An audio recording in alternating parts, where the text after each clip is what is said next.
कंगराळी बुद्रुक गावात येत्या 28 एप्रिल 2026 रोजी महालक्ष्मी देवीची यात्रा मोठ्या भक्तिभावाने साजरी होणार आहे.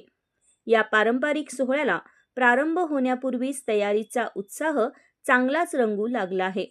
त्याचाच भाग म्हणून देणगीदार सन्मान समारंभ रविवार दिनांक 21 सप्टेंबर 2025 रोजी देवी मंदिरात पार पडला. कार्यक्रमाची सुरुवात देवीच्या मंगलपूजेने झाली. त्यानंतर यात्रा समितीचे अध्यक्ष जयराम पाटील, उपाध्यक्ष अनिल पावशे व पदाधिकाऱ्यांच्या हस्ते देणगीदारांचा श्रीफळ व मानपत्र देऊन गौरव करण्यात आला. समारंभात गावकऱ्यांनी उदार मनाने दिलेल्या देणग्यांची झलक दिसून आली. त्यात संतोष पांडुरंग हेगडे यांची तब्बल 1,02,111 रुपयांची देणगी ठळक ठरली.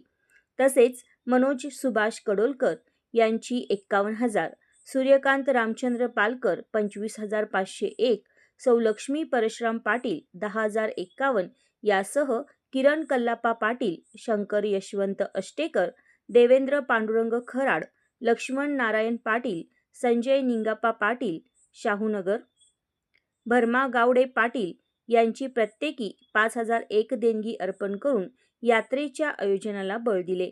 गावकऱ्यांनी मोठ्या संख्येने हजेरी लावून सन्मान सोहळ्याला उत्सवी रंग दिला. समाजातील प्रत्येकाचा सहभाग हीच यात्रेची खरी शान आहे, असे मत उपस्थित मान्यवरांनी व्यक्त केले.